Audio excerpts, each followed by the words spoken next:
Texas Education Agency sent us letters of acclamation about being fiscal conservatives and every school board should be forward thinking like we were and all this stuff. Yeah. Well, 10 months after the fact, Texas Education Agency told us that we violated a 1993 law that they had forgotten about, and we owed $4 million we didn't tax for. Good grief. Welcome to the Western Heritage Land and Legacy Podcast. Each week, we'll be bringing a new guest speaker to share insight and knowledge on land management, adding value to your land, and what it truly means to leave a legacy and a heritage for your family. Let's get into it. Rich, but I'm broke, and the good Lord knows the reason. All right, guys, welcome to the Land and Legacy Podcast. Today we have a super special guest. Ken, we're thankful for your time. I know it's important for you. And today we've got Ken King. He's an advocate for our Western Heritage way of life. And that's what we're about here, what we talk about on our podcast. So I'll let Tarleton take it away and introduce you a little bit. Okay. We'll dive in. Yeah. Well, Ken, thank you again for coming, and we really appreciate this opportunity with you. It's quite an honor to have our state representative here. So we've got Ken King here, our district state representative, District 88, correct? That's right. Democrat or Republican, depends on which news channel you watch. Is that right? Yeah, I get called all kinds of names, but I am a Republican. Yeah. So don't believe everything you see on TV. That's Absolutely. Absolutely. Or what you see in your mailbox. Yeah, that's exactly. right. Oh man. Oh, that was fun. But Ken is a rancher in Hemp Hill County, Canadian, Texas, and him and his dad have been in the oil and gas business for a long time.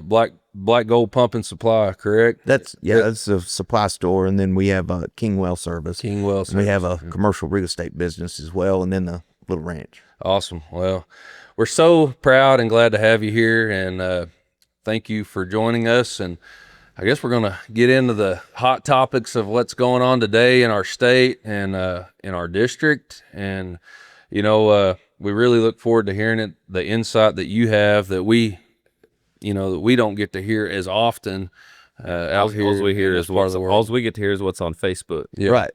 And so we're excited to hear the facts and the truth that and the knowledge that I think that stuff. on Facebook, I'll tell you this, I call it hate book. Hate. That's what it is. Isn't that the truth? It's nearly all negative. It's nasty. I use it as a political tool to get information out to people that actually want to know what's going on.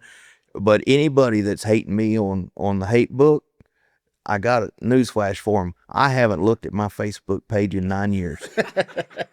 I have people, my staff tells me, if something's on there, but people that are messaging me and then complaining because I don't respond, I've got a phone number. I've got 2 offices. I'm easy to get a hold of. You want to have a conversation, I'll talk to anybody about anything, and certainly any of my constituents have the right to call me, and you'll get me on the phone. But if you're just going to bash me on Facebook, I'm not going to respond because I didn't see it. That's right. Yeah. Well, we actually have a friend that actually did call you with some concerns, and that's a whole nother story. We don't have to get into that, but you answered the phone and she was impressed. Yeah. And she voted for you. So we actually do have that personal story. So what Ken is saying is true, but I want to dive into, so Ken, like I've seen you on the road signs. I've seen you on Facebook. I've seen you on political ads getting bashed as a Democrat, like all this stuff. I've seen all this stuff, but I want to know, and I want our listeners and everyone to know, like, who is Ken King? Like, where'd you come from? What brought you to this point? If you can run through that. Sure. I was born and raised in Canadian. My family's been in business there since the early 60s. My mom's family got to Hemp Hill County in the 1920s. So same doctor delivered my mother. Oh, wow. He was young Doc Snyder when he delivered her. He was old Doc Snyder when he delivered me. But so, Canadian, Hemp Hill County's home. I left, graduated high school in 1990, and I went to school in Tishomingo, Oklahoma, first on Rodeo scholarship. Oh, okay. And then I went to southeastern Oklahoma. Then I graduated from Southern Nazarene in Bethany, Oklahoma, right outside of Oklahoma City. Now, the reason I stayed in Oklahoma is the one thing my rodeo scholarship didn't pay for was out-of-state tuition. Oh, gotcha. So by this time, I was Dayton. I got to ask you, were you riding bulls and punching fools, or were you Yeah, roping necks and cashing checks? Which one was it? You know, there was, you're too young to remember the old ABC commercial, but it was, moments of glory and agony of defeat. I got to do a little bit of both, probably more of the latter. But but I stayed in Oklahoma because I'd changed my permanent residence at that time, and my wife and I were dating, or about to get engaged at the time, and she was going to nursing school in Amarillo. So I stayed in Oklahoma, took off from there after college, and moved to Eureka, Kansas, where I worked for a company that built drilling rigs. And I worked all over the world for them, mainly in Russia. I went to Russia and Kazakhstan a lot. That's interesting. So at this point in time, when you're going through this, is a political position in your brain? Oh, absolutely not. Like, you're just focused on family, business. I'm just trying to make some money. Yeah. He's out here like us trying to make it. I was 22 years old and newly married, and I took my wife to Eastern Kansas and dropped her off for about 3 years. Yeah. Well, then that company, that's an interesting story too, because I've been married about 3 years before I knew what it was like to be married, because I was gone. Yeah. I was gone 2 years out of the first 3. Wow. And so that company I worked for, anyway, they sold out. And my family, like I said, has been in business in the well servicing business in Canadian for long time. And I was about to move to Houston and go to work offshore for Schlumberger.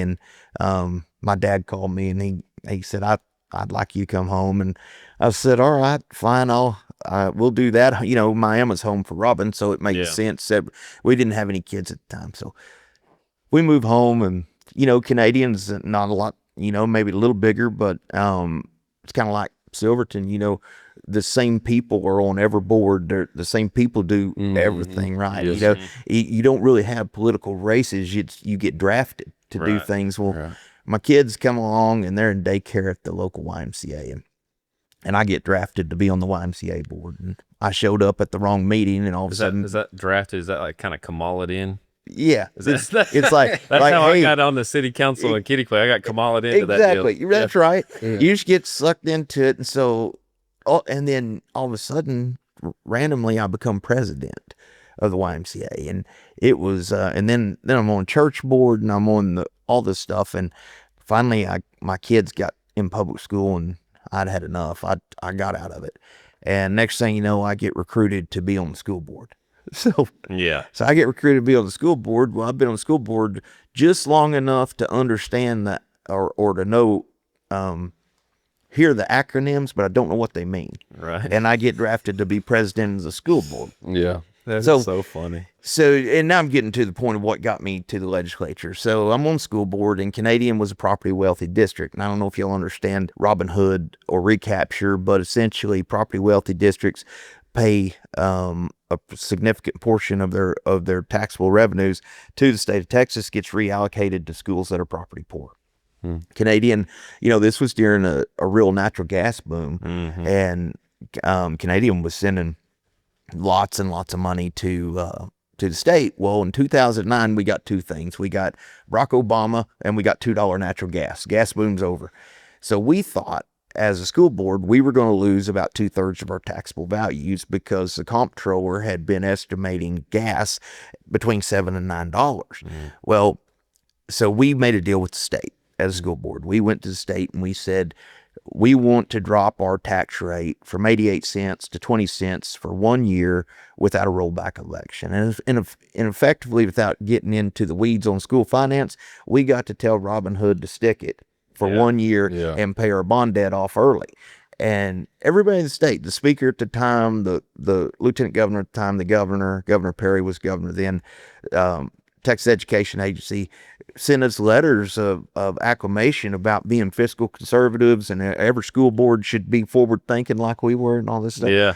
Well, 10 months after the fact, Texas Education Agency told us that we violated a 1993 law that they had forgotten about, and we owed $4 million we didn't tax for. Good grief. Now, this gets tricky, because the way the statute works, if you're a property wealthy district and you don't pay your recapture, the statute says the state shall detach property first, and it shall detach the most valuable property first. And so essentially they were going to take our oil and gas values and assign it to another county. Now it still resides in our county, but we no longer get the money. And there's no mechanism within the law to ever recover property that's been detached. That's the state. That's why school districts continue to pay recapture. Now, whether you like recapture, don't like recapture, 4 Supreme Court rulings in Texas have upheld recapture as part of equity in our school system. So I don't think it's going away. So we played chicken with TEA in 2009, 10, and then in 11 was the last time Texas had a budget shortfall. We had a $26 billion shortfall. Well, I spent the 11th session in the Capitol trying to lobby as a late, all just being on the school board. Just being on the school board, trying to get you're not that getting money. paid for none of that. This is my nickel, my time, Yes. and me and some of my other school board members that were part of this deal. We couldn't get anybody to feel sorry for us because we were a property wealthy district at a time when there's a $26 billion shortfall, and that legislature cut public ed funding by $5.5 billion. So they didn't give us any love, right? So we lost. And so I'm sitting there with my friends, actually in the office that's next door to my office now. Warren Chisholm was our rep at the time. And I told my friends, I said, I don't even know where the bathroom is in this place. But I can tell you one thing, if one of us doesn't have a seat out there, we're never getting that money back. And I drew the short straw. So I ran, and my plan was to, there was a guy that, that was also a redistricting year where the maps get redrawn. Well, the guy that I ran against, he had served one session, and he had, he kind of got drawn out on the map. He had represented, I think, 15, 16 counties. Well, they left him one. Hale County, Plainview, is where he lived. And so it was kind of a new district. Warren had been a rep up here for 23 years. So that's great family, by the way. Oh yeah. Yeah. So that seat hadn't been open. So, I came home and told my wife, I said, I'm going to run for the Texas House. And she said, no, you're not. and a little backstory on her. She put herself through college, partly working for Teal Bivens at the time. He was a state senator, and helping with his kids and being a nanny and that kind of stuff. So she actually knew more, not so much about the legislature, but about the time commitment and how much it was going to take for me. So she said no, and so I said, all right, fine. We talked about it, and finally we said, if these 5 things work out, I don't really have to announce till Labor Day, but we'll talk about it. So anyway, all these things worked out, and she said, so when are you going to announce? And I said, I changed my mind. I'm not going to do it. She said, wait a minute. We kind of gave God a litmus test. Yeah. And he worked all these things out. You're not backing out now. So now she goes from no, you're not to here you go. Faithful woman. Yep. That's good, man. Yep. So we ran, we won. The plan was to win, get the money back for my school district and quit. I never thought I was going to do this. Well, I won. I got the money back for my school in my very first session. That's was awesome. That was a good thing. See, I didn't know that. Yeah. I had no idea. So, and then what I found out, I got stuck on the public ed committee. And here's the deal on public education. Particularly you look at a school, at a community like Silverton, public ed, a good public ed system is critical for all people. But if you're looking for employees or whatever in a small town, typically the education they're going to have is the public school system. Right. Well, what I learned is for 30 years, I was the first rural member of the Texas House to be on the public ed committee in about 30 years. So all the policy back then was getting driven Houston, Dallas, Central. Right. And, you were asking me earlier, why do I get called a rhino and why do I get called Democrat and all this stuff? I'm pro-business and I'm pro-public ed. Yeah. And if you're those two things, you can't fit in this little box that these people that make up lies about me want me to fit in. Yeah. I didn't get elected to fit in their box. Exactly. I got elected to support my communities, my district. The kids in House District 88 and the school system are what's important to me. It's their parents that sent me down there. Sure. So I spent about a decade on the public ed committee, and had a lot of success on it, and it's one of those things that there's 5.5 million kids, so there's 11 million parents. Everybody's got an idea and everybody's wrong. So it's a pretty thankless job, but there's nothing more important to the future of our state than an educated population. Give you a little stat here on this. This is a true story. The number of children that don't read at grade level by 3rd grade almost matches the dropout rate in 10th grade. Wow. The dropout rate in 10th grade almost matches illiteracy in our prisons. Golly. People don't commit crimes typically because, I just want to be a criminal. Yeah. They're undereducated and they don't have, they feel like they're out of options. I have 19 counties in this district and over 60 school districts that I represent. I don't have a failing school. That's awesome. In all 19 counties. Awesome, we struggle for a lot of things in our piece of the pie out here, but I've never been in a hurry to change my zip code. Yeah. We're way better off here than we are in the big city. Yeah. Yeah. So, anyway, that was a long ways around Mulberry Bush to tell you how I got in the legislature, but that's how it happened. Yeah, no, that's great. We're glad to know that, because I think a lot of people don't know your complete story. I know you when you were running for office and all that, but I know people at home there in Canadian know, obviously, but I think it's great that the public can now get to hear of how you took a stand with the school board and the state of Texas, and said we're not going to have this anymore, and that's what drove you to be our state representative. And what a great thing. That's what being an American and a Texan's all about, right there. Absolutely. So, anyways, you got to be careful what you say yes to. That's right. Yeah, that's for sure. Right. Yeah. Obviously everyone wants to hear about data center stuff right now, and so, like I said, all we hear about is what's on Facebook. Me and Tarleton also being in real estate, we have a little bit of insight on some stuff, but for the most part, nobody knows what's going on. Yeah. Nobody knows what's going on. So you tell me if this is right, and you might not know the exact number, but from the research we've looked at, Texas has at least 248 data center projects planned statewide as of June 2026. Does that sound accurate? There's more than that. I thought it was 500. This thing is telling me 248. Texas doesn't currently track data center developments as the location, energy use, info developers give grid operations isn't made public. Is that true? Do you know about that? That is true. I'd say the statement's true, and I can explain to you what that means. So the ones that we know in the Texas Panhandle, I know, Turkey, Claude, Matador, Childress, Tampa, they're all over. Why are they choosing the Texas Panhandle whenever we don't have a lot of infrastructures in some of these small towns? Like, is there, why are we having these pop up? So I'm gonna give you a little more of my background before I go into that, because I'm in kind of a unique position to know a little bit about this. So last session, I'm no longer on the public ed committee because I am now chair of the state affairs committee. Now, state affairs is the largest committee, meaning it has more purview over more subjects and state agencies than any committee in either the House or the Senate. There's 9,000 bills filed last session. There was over 700 of them referred to me or to my committee.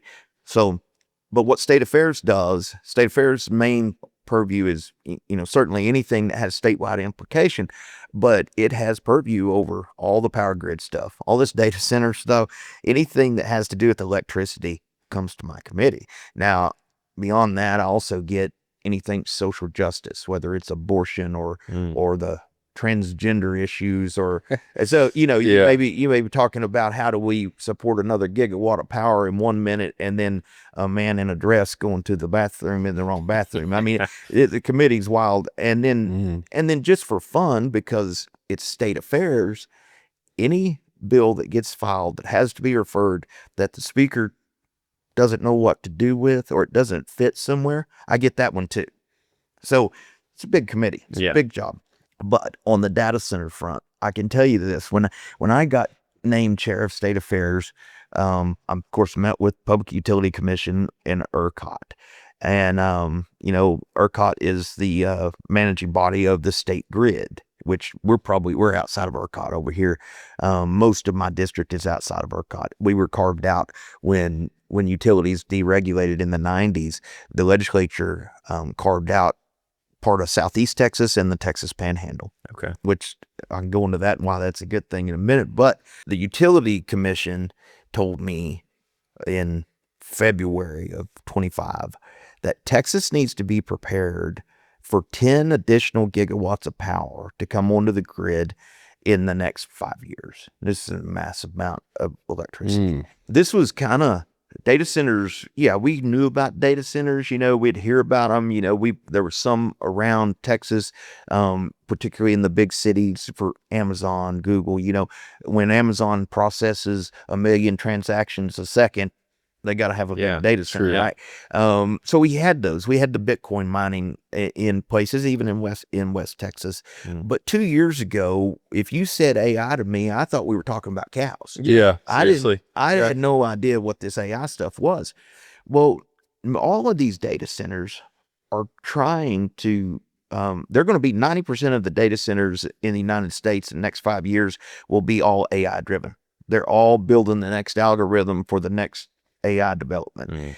That's important because China certainly is way ahead of us on this. And, President Trump, people complain about data centers getting pushed. Well, our president, since on the campaign trail, told us all that this was part of his campaign deal, that we were going, that the United States was going to lead the way in AI and the national security implications of it. So there's that. But why are they coming to West Texas particularly? Why is the Panhandle outside of ERCOT ground zero for data centers? Was kind of your question, right? Before that, you mentioned Trump and all that. So are these government funded? Some of these, do you know? No, not government funded. This is all private. It's all private. Yeah. Okay. So. The federal government, which they've got to incentivize it somehow or another. One way they're incentivizing it. I'm kind of getting ahead of myself because I'm going to talk about power generation in a minute, and we'll get back to this. There's so much to talk about on this topic. So why? But honestly, why are they coming here? Why is there a multi-billion-dollar facility going in right down the road in Turkey? It's stranded power. So back in the 90s, when we started getting wind farms and solar, and you see these 345 kV lines, they call them the CREZ lines, were put in. Those were developed to put power to the Metroplex. So these data centers, what they're hunting is stranded power. So we're outside of ERCOT. We're in the Southwest Power Pool. That power is being sold into ERCOT. But where there's congestion between ERCOT, because those lines are full, so it causes congestion. So there's millions and millions of megawatts of power that just evaporates into the atmosphere every day, every year. And so these data centers are hunting that stranded power. So whether you're a data center developer, you're a hyperscaler, that's what they're hunting, because Google can, they can solve a water issue. They can spend any amount of money they want. What they can't recreate is the grid and that stranded power. So that is the driving force of why a data center builds when it builds. Other factors that come in, typically land's cheaper up here. It's relatively flat. The interesting thing about building outside of ERCOT, so all the data centers, they want an ERCOT interconnect. They want to be able to tie into the ERCOT grid, which is 75% of the state of Texas, and they want to sell power back to the grid because they're bringing their own power generation. Right. And now when power is cheap, they want to be able to buy power out of their grid. When power is expensive, they're going to generate their own power and want to send it into the grid. So they want the interconnect, but they're outside of ERCOT. So that if they get to buy and sell into the market, but they're really wouldn't be regulated too much by ERCOT. The other thing is, if they're selling into ERCOT, they're outside of the federal regulation, which is Southwest Power Pool. So FERC doesn't regulate them either. So from a regulatory standpoint, and from an environmental standpoint, we don't deal with non-attainment. Non-attainment is a term that the EPA puts on states, particularly if you get down around Dallas or a city, they'll call it non-attainment, and they monitor air quality and those kind of things. So like your inspection sticker for your pickup, if you're driving a diesel pickup out here, the inspection sticker is the same thing as a gas car. If you were driving a diesel pickup in a non-attainment county, it's about $50. So you're right. Right. So there's all kinds of business and regulatory reasons they're coming, but the number one reason is stranded power. That's the driver. Yeah. That's why they want to be here. And then I've heard like natural gas, some of these are going to run off natural gas or whatever. And I guess they can get those lines here if they need to, I guess. Well, that's the, as far as the natural gas and what about nuclear too? Yeah, I mean, all the nuclear. so that's coming. So last session we passed House Bill 14 that created the Texas Nuclear Energy Council, and it's largely being driven by this need for a massive amount of power. Well, we're probably 10, 15 years away. I mean, every university in our state, I think, now has a modular nuclear energy power plant that they're studying, and the council is tasked with how does this happen safely. Right. I don't think technology is certainly different from when power plants were built 50 years ago with nuclear energy. We're not going to have the spent fuel rods and this kind of stuff, but it is still pretty dangerous stuff. So it's getting slow rolled before that comes reality. But on the natural gas front, so I said that a year ago, the bureaucracy told me that Texas was going to have 10 more gigawatts. Right. Well, just in the Golden Spread Triangle up here, I represent more co-ops than any member of the legislature. Just in Golden Spread alone, there's 48 proposed gigawatts of new power just for data centers trying to get built out here. Statewide, we have almost 500. Now, they told me 10 a year and a half ago. Yeah. We have almost 500 proposed new gigawatts of power. Now, number one, the reality of this is, I told you, all these developers are hunting that ERCOT interconnect. Well, there's not enough capacity in ERCOT for all that to be built out. I passed a bill last session called Senate Bill 6 that was designed to kind of slow this down, and it has in one way it has, because everybody that's applying for ERCOT interconnect had to go back through what PUC calls this batch study, and everybody that thought they were going to get an interconnect this year is still being studied. So that begs the question, why are they building? Like even the one in Turkey, now they've got a plan to get an interconnect and get whatever amount of power they've applied for, but they don't know that they're getting it. So why are they building these things? Well, whoever gets the interconnect is going to make billions of dollars, and there's only like 12 or 15 customers, and it's people like Google, Amazon, Oracle, Meta, OpenAI, the hyperscalers. They're not going to these guys and going, we're signing a contract, and you're going to be we're going to rent the data center space from you.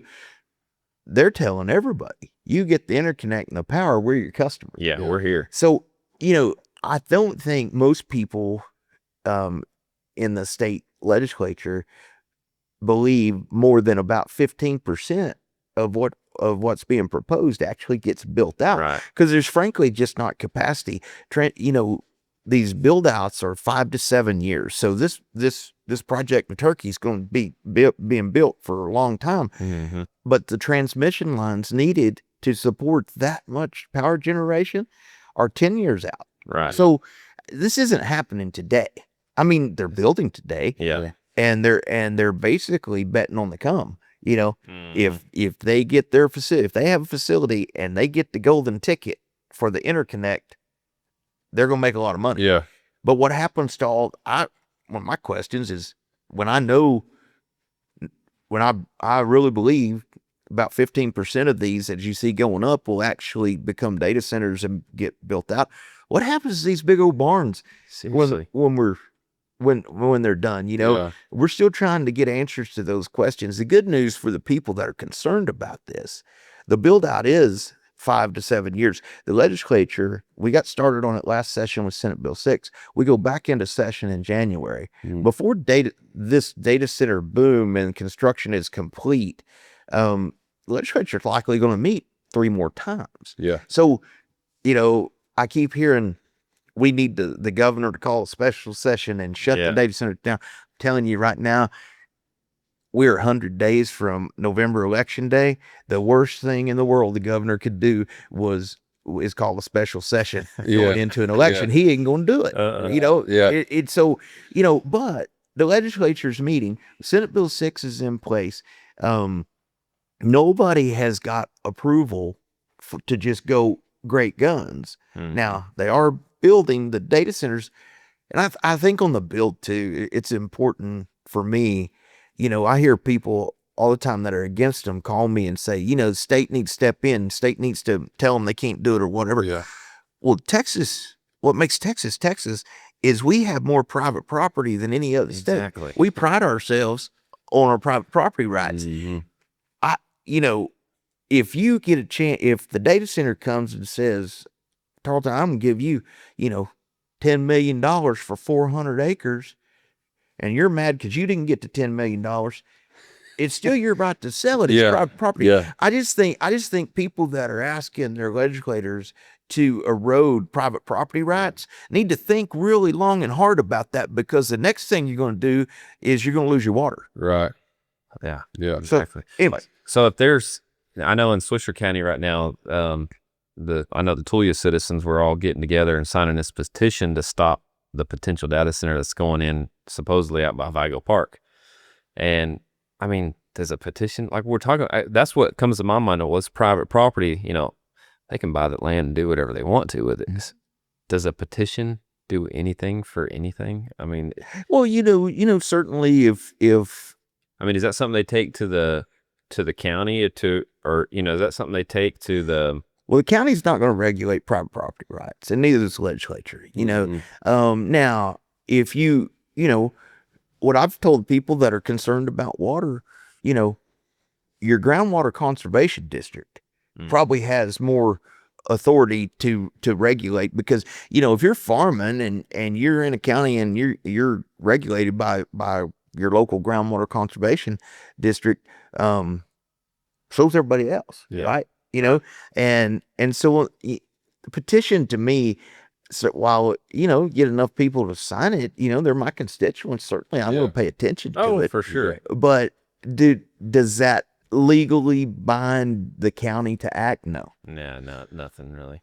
Well, speaking about the water, like, kind of explain to us how much water are these data centers really using? You know, I know they've come out and said, well, you know, they've got to have all this water to start off with, to pack the ground, all that. But then once they're built, I mean, are they really using like circulation to cool these, you know, these buildings down? And so here's the thing: the water issue, people need to think about it in different buckets, right? We use the term bucket since we're talking about water.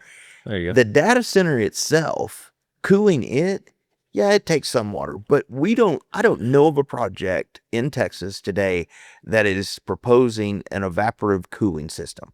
So the amount of water is negligible, honestly, for the data center, because it's all either going to be air cooled or a closed loop system.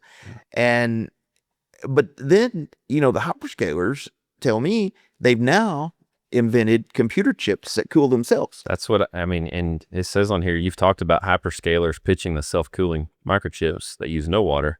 How much of this is real today versus a promise from 5 years from now? I think it's real. I think they certainly want to solve the water issues, right? Now, so next bucket, what I'm concerned about is kind of what you brought up. You know, how much water are they going to use to build these massive facilities, right? And they're bringing in, you know, 5,000 workers, you know.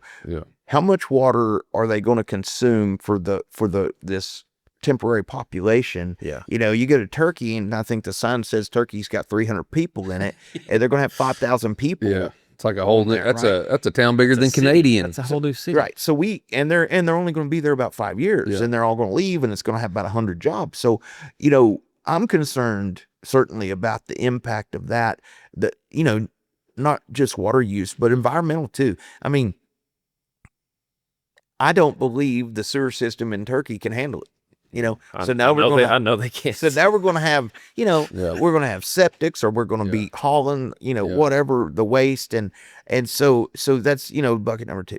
The biggest bucket that nobody is talking about when they're talking about bringing in, you know, 1 to 3 gigawatts of power generation, because part of what we said in Senate Bill 6, and the governor has reiterated it lately, every one of these guys has to bring their own power generation. So if they're trying to generate 3 gigawatts of power, that's more power than Dallas-Fort Worth uses. Is it so really?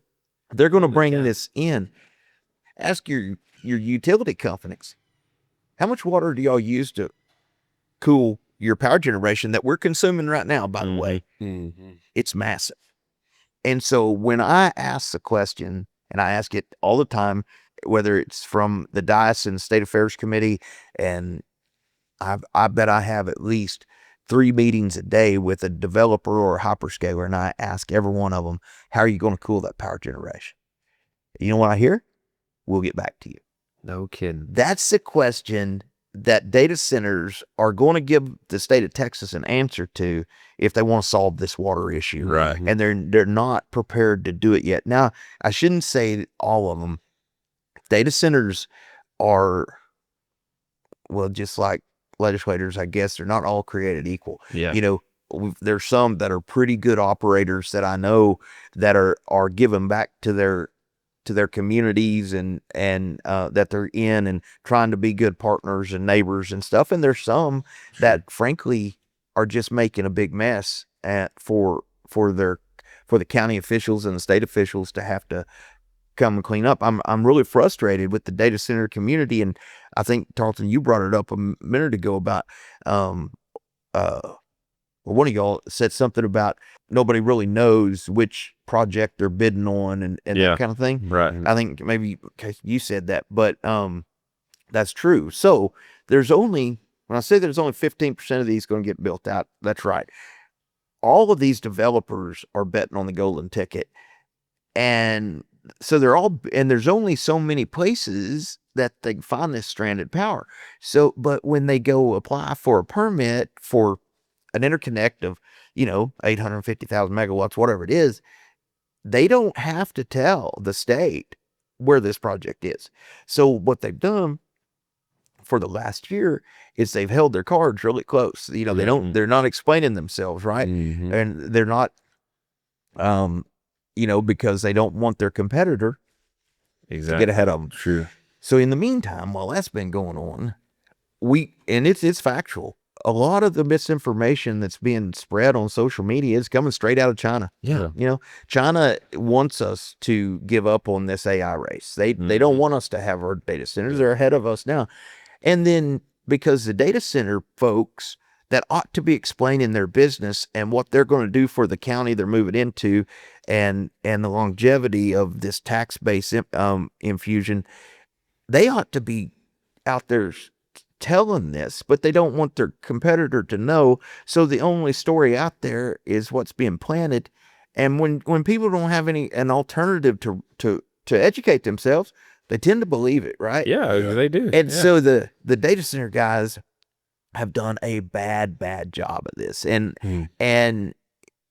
frankly, it's telling on us in the polling. You know, political politicians poll all the time, and data centers popularity is one of the worst things out there right now. You know, and then you get into the 765 kV lines that are being proposed, and that's a whole nother subject but it goes along with data centers. That's the second thing that's polling the worst right now. And a lot of it is polling so bad because of the misinformation that's out there, and the lack of I guess openness and communication from the data centers. Yeah. So it's ironic to me that the data center people who are spending billions of dollars, talking about $1 trillion investment in Texas in 10 years, is the data center boom. Yeah. They are getting their butts handed to them via data centers. So the things they create are going to put them out of business. And then the people that are spreading misinformation. I mean, I told a group of my constituents a while back, they were just railing on me about how bad they hated data centers. And I said, well, you have to have a data center. Yeah. He goes, why? And I said, because you can't hate a data center on Facebook without a data center. Yeah. You know, unless we're going back to 1985 and we're all getting rid of these things, which I'm for, by the way. Man, me too. Golly. Data centers aren't going away. Right. And I think I've said it off before we started, but you know, I'm not necessarily for data centers.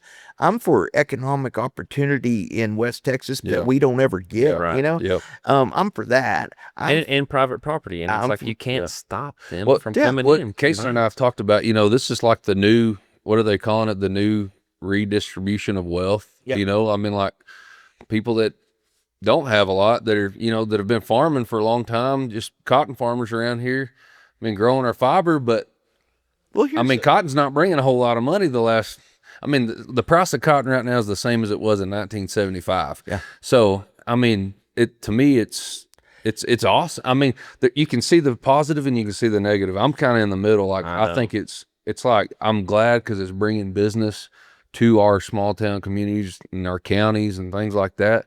But at the same time, I look at it, you know, I really don't care about the data center part, like being built.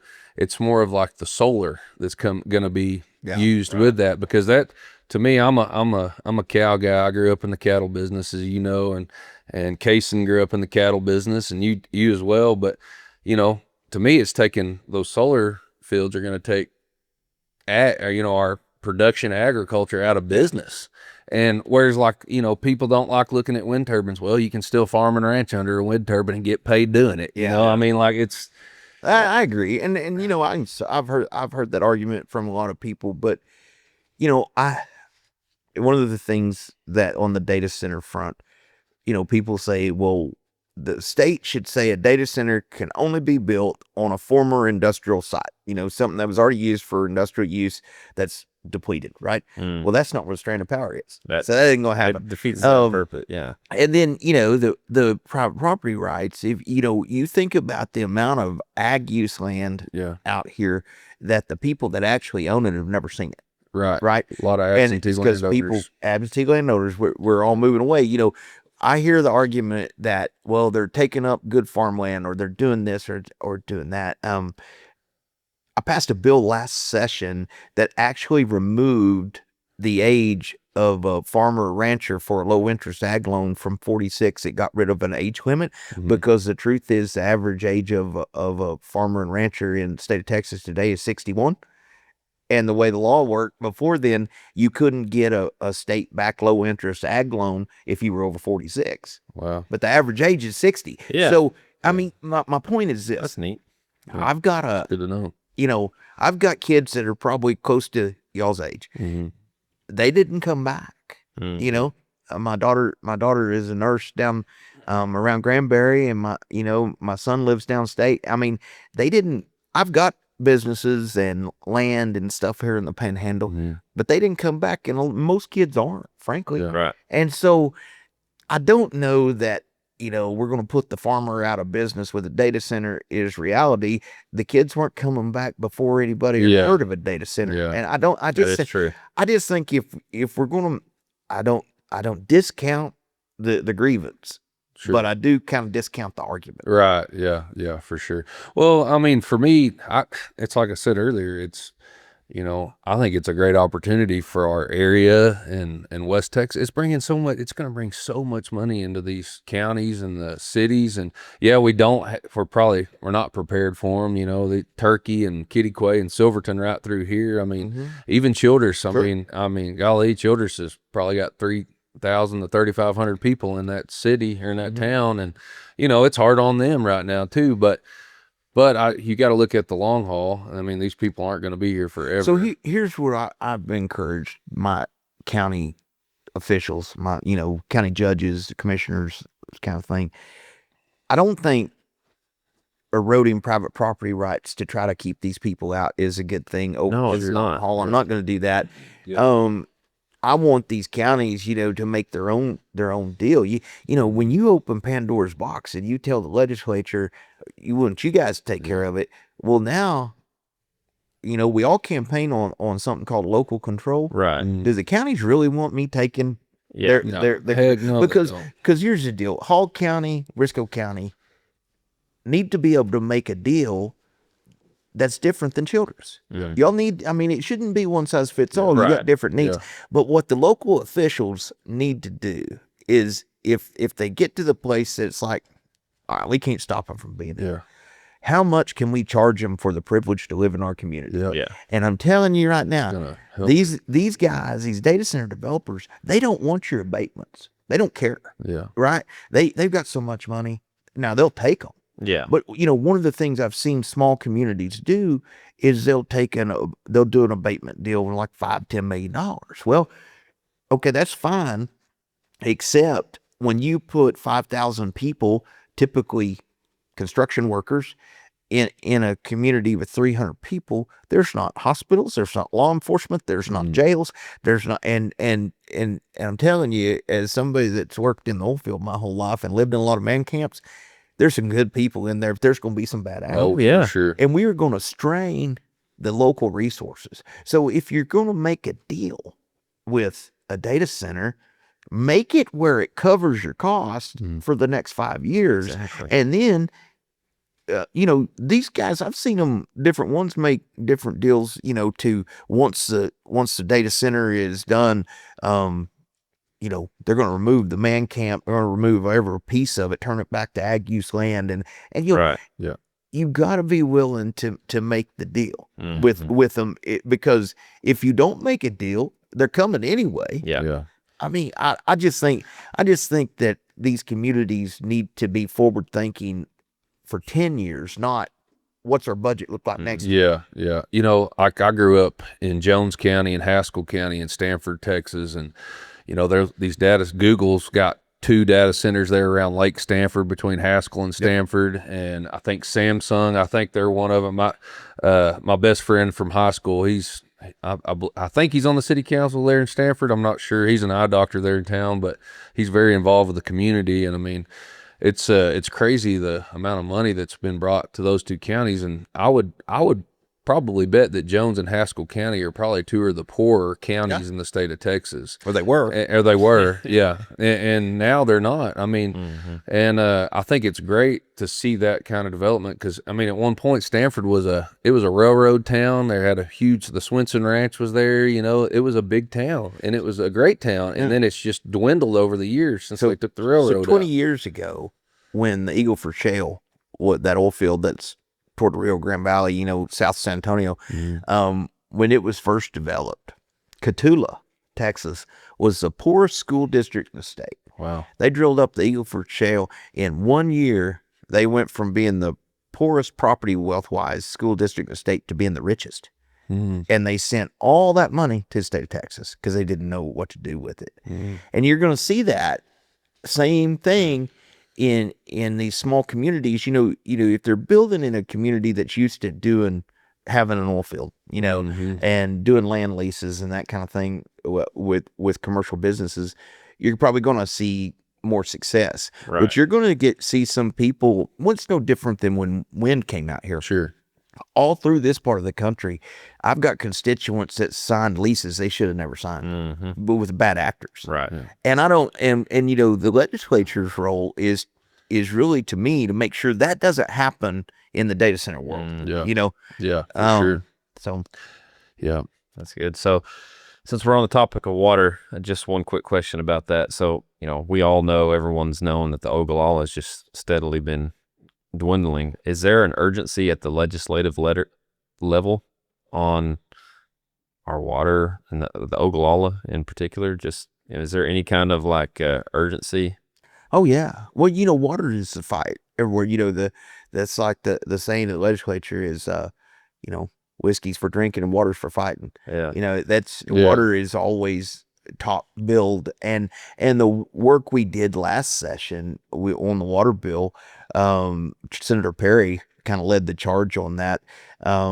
It created tons and tons of opportunities for communities to get money from the Water Development Board to replumb their cities and things like that, particularly rural communities. There's a lot of that money that's earmarked for small towns. We waste a lot of water just because our infrastructure is aging and it's leaking. Right. It's one of those things that water is always going to get top billing. But I will tell you, there's a data center over in Childress that is proposing a deal to they're going to clean the Santa Rosa, the brackish, and they're going to give water to the city of Childress. Wow. No kidding. That would be awesome. Yeah, and so that's what I'm saying about they rely on Greenbelt. Yeah. The Greenbelt's. Oh yeah, I've heard it's 5% water left in the whole lake. It's just about gone. So yeah, water, the sense of urgency when it comes to water is always top in Texas. Overall, the Ogallala, we need lots of years that all these Ply lakes are filled up. Yeah. If we're going to need that. if we're going to get any recharge at a significant level, and here's the deal. I mean, these droughts tend to run in like 30-year cycles. If you read the history of our part of the country, about every 30, we'll be dry. 25, 30 years. Then we'll have some. So, I grew up in the 70s and the 80s, and, we're still living in the High Plains Desert. It's still dry compared to other. But we get several feet of snow every winter. We get, rain periodically through a summer. It didn't really start in my lifetime. It didn't really start drying up till the late 90s. And it's just progressively got worse. So, my kids don't ever remember it being wet around here. Yeah. And having lakes and stuff like that. Yeah. About the time they came along, it started drying up. Yeah. And, I used to water ski on Greenbelt and Meredith all the time. Yeah. And you don't see it as they didn't have much. I mean, Mom, she's told me, growing up in Vega, like all the Ply lakes used to be full. But I think some of that has to do with irrigation too. I mean, that obviously dwindles our water down Certainly immensely, that's been a big issue in the North Plains. Well, even here in the Mid and South Plains, I mean, there's no water anymore. There's a lot of that's these guys right. running out. And there's a lot of people that aren't farming anymore. And you guys are in the real estate business. Have you paid attention? There's a huge farmer migration from like Dallam County over to Lipscomb now. Because there's still water. There's still a lot of water. There's a lot of water under Lipscomb County. So, the people that used to farm in Dalhart are buying farmland in Lipscomb. And for sure. Yeah. And I think all that is just we didn't have a data center in the 30s when we had the Dust Bowl, right? Things change, and we need to change with it or get left behind. But the water question is always top of mind, and the stuff the state has implemented through the Water Development Board and the grant funding out there. You just need local leaders that will take advantage of it and spearhead it. Right. The state's not going to come in here and say, we're going to rip out your plumbing and fix it for you. You got to, there's parts to this. Well, Cayson may have another question, but we're kind of a brief summary here. Our very first podcast, we talked about the screwworm. What kind of information can you give us just briefly of how that's coming along? Our Ag Secretary, Brooke Rollins, came out, what was it, last Friday or Thursday or something, saying that we're going to open the border back up to start letting Mexican cattle trickle back into the United States at a slow pace. So what have you heard, and how are we doing on that front? The thing about the screwworm, with the Texas and actually a lot of the United States has fought the screwworm for years in the up through the 60s and early 70s. The screwworm didn't fly to the Texas Panhandle. It was driven. You know, it was, I mean, we were bringing cattle in from Mexico and feeder, you know, it's like, you know, my old granddaddy used to tell me that there wasn't, he cowboyed up here all his life. There wasn't a mesquite tree anywhere up here. Yeah, exactly. Until they started bringing feeder cattle in the 60s. And then, you know, they brought the mesquite bean with them. And so now which isn't helping our water. We can go there too. Yes. Right. Helping our water. Yeah, right the now. mesquite and the cedars are devastating on our water table. But so back in the 60s and the 70s, we when they pushed the screwworm back to South America, we had a number of sterile fly factories on the border, and we invested in one in Panama and one in Mexico. Well, from 1966 till 2012, we still had the screwworm fly plant in Mexico that the U.S. government maintained. Under the Obama administration, it got defunded and shut down. So it took from 2012 to 2026 to find out that was a big mistake. Yeah. Right. And, you know, we shouldn't have done that. Right. And I tell people that story simply because elections have consequences. Right. For sure. And we know farming and ranching, oil and gas, food, fuel, and fiber are the backbone of this nation and this economy. And I don't care how many data centers we have or how many electric cars or any of that. If you don't have food, fuel, and fiber, you don't have an economy. So when we elect people, we need to elect people that understand that. Yeah. Exactly. Right. And so, you know, that was a big mistake. And it's you guys probably don't remember the boll weevil, but I remember it because it was a big deal in Stanford. Because I mean, Stanford, Jones County, Haskell County, big cotton country. So this is something I've worked on. I work on every session. And most people aren't going to get it. Most people may think I'm wasting my time, but back when the boll weevils were eradicating the cotton crops in Texas, the legislature put together a boll weevil fund, and it's a line item in our budget, and it's been there ever since. I don't even remember when they started. It's been there 40 years. So, but the boll weevil fund, because we don't have boll weevils currently in Texas, it gets depleted every session. It doesn't have much money left in it. It doesn't do much, but it's there. Here's why this is important. If we have a boll weevil outbreak, the governor can move funds to an existing account outside of session. If we don't have that fund and we needed billions of dollars to fight the boll weevil, we'd have to wait till the next session to create the fund. Yeah. Right. And now the problem's out of control. Same thing to screwworm. We should have stayed on top of it. Yes. We should have kept funding that plant and kept those screwworms in South America where they belong.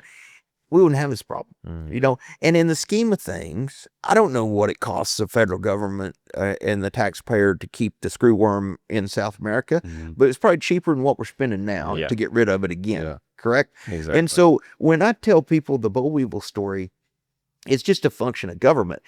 You know, most of the people that are in that elected body today have never even heard of a boll weevil. Right. The guy that helps me save the boll weevil fund every session,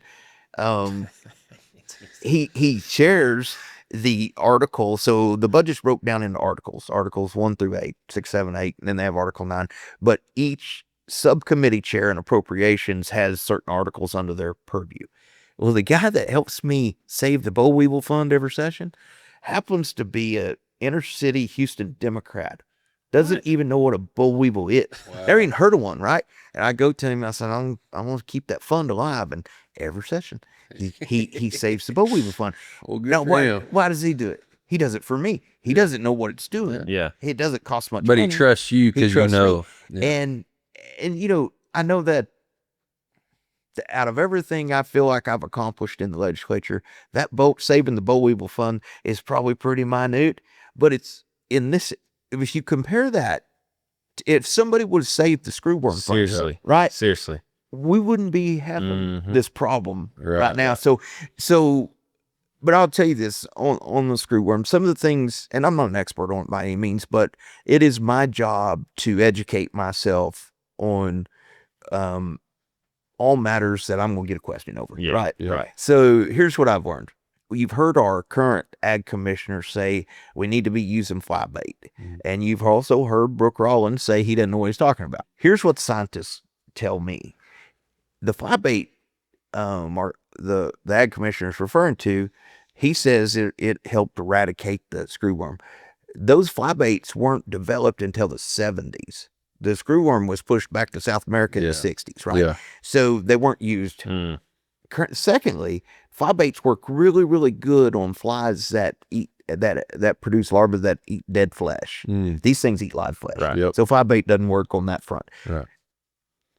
But lastly, the fly baits that he refers to, when they were used in the 70s, were so caustic, they caused all kinds of cancers. They're illegal. You can't even get it anymore, right? They don't make this stuff. So that's some more of that hate book rhetoric that gets people stirred up that just factually is untrue. Right. And so, I've learned that. The second thing that I would tell you about the screwworm is, in this 1966, they said it took about 500 million screwworm flies, sterile flies, to get the problem shoved back across the border.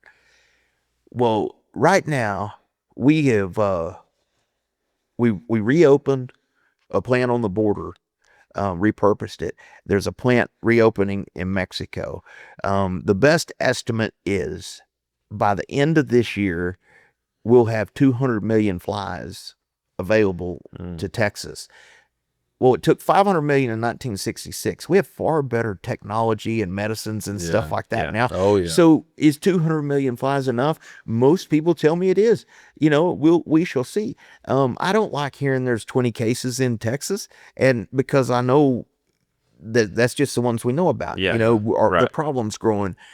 Is Texas moving as fast as it should? Absolutely not. Bureaucracy and the government move at the speed of smell. We don't do anything in a hurry. Yeah. But to go from no sterile flies to 200 million in a year, it's pretty good. Yeah. And by the end of this year, we should have 200 million flies available. Why are they opening the border now when it's here? I don't understand. Like we've kept it closed all this time, and then now we have cases, and now it's like, here, we're going to open the border up, and it's it's going to affect our more issues. It's going to affect our cattle market too. You think about it. Well, that's why he's doing it. Yeah. I mean, we're going into the November midterms. Yeah. You do not win elections with high food and fuel prices. Right. So he's doing everything he can to knock the president, to knock the Iranian war in the head, because he wants that $4 gasoline to be $2 before election day. Yeah. He wants to. How can we knock cattle prices in the head right now? I mean, fiber is already kind of, like you said, it's dead right now anyway. But food and fuel are high. Yeah. And beef, as we all know, has been at all-time highs, which we've enjoyed the last couple of years. No political party wins election with high food and fuel prices. And that, I'm telling you right now, to open that border right now, the only way you drag down cattle prices is put more cattle in the market. And I have not had a personal conversation with the president, but I've watched politics for a long, long time. Both parties do it. When it gets time to get elected, they kill commodity prices. Yeah.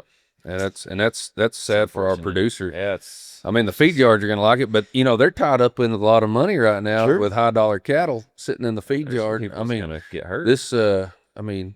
Anybody that's bought yearlings over the past month or two? Oh yeah. If you're not a cow calf guy, it's hurting you. I mean, had a guy tell me the other day that we all know, he lost 12 head of fat steers ready to go to slaughter because of the heat right now, so I mean, that's a hit. It's a hit. That's a hit. And it's like when I get a coyote kill. There's nothing makes me madder. Yeah. I get, because, especially with what a calf goes for. Oh my God. Oh yeah. So, I mean, but what I'm saying is all that, it all kind of combines together, Yeah. And well, I think on the markets themselves, you definitely have the traders, the people that are just trading, they're just hitting buttons, and prices got high enough, the announcement comes that more cattle are coming, then the profit taking happens, right? And so that's got an influence on it too, just the way markets function.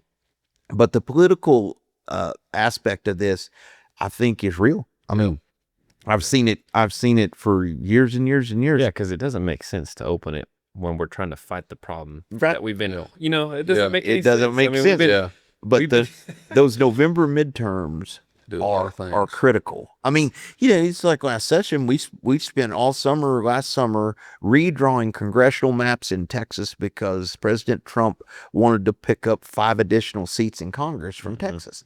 Now, California did it just the opposite, and they got 5 more Democrat seats. So we're gonna find out in less than 100 days if that juice is worth the squeeze. But this is all geared toward holding the Senate and winning the House in November for the Republicans. Yes. I think we should wrap it up. We've taken enough of your time today. We sure appreciate it. We're gonna fire off of just a few questions for you. Coffee or energy drink? Coffee. Justin Booth's Ariat Booths. Oh, Ariat. Let's see. If you're going hunting, where are you gonna go hunt? Quail or coyotes? Or coyote. I do that a lot. That's coyote. Yeah, the coyotes for sure, but quail if I'm gonna go hunting. Banana or orange? Orange. Waffle or pancake? Ooh, that's tough. From the bucket. Oh, the waffle. That's all we got for you, man. That's it. All right. So well, we didn't really get into the cow deal, but it was still fun. Oh yeah, for sure. Ken, thank you again for coming. It's an honor to have you here. It really I is. mean, it's good to hear from our representatives, and I think this is going to be very informational for our listeners. And this is only our 3rd podcast, but we've already had over close to 1,000 people listen to our first podcast. Awesome. So I mean, for us, that's pretty remarkable, and I think it'll be good for those people to hear, and especially our friends and our neighbors that are all here in the Texas Panhandle. We're all tight knit, and so it'll be good all to hear. Same goals. Yep. Well, it's shows like this are beneficial. Sure. I mean, I don't know if y'all have ever listened to Steve Fresco down in Muleshoe. Oh yeah. And Coffee with the Colonel. Mm-hmm. I had no idea how many followers he had until he called me and said, "You want to come on my show?" And it was largely what you started with is, why do people say you're a Democrat? But it turned out to be a really good thing and informational, and I made a lot of friends off of it. Sure. So I'm thinking this is good too. That's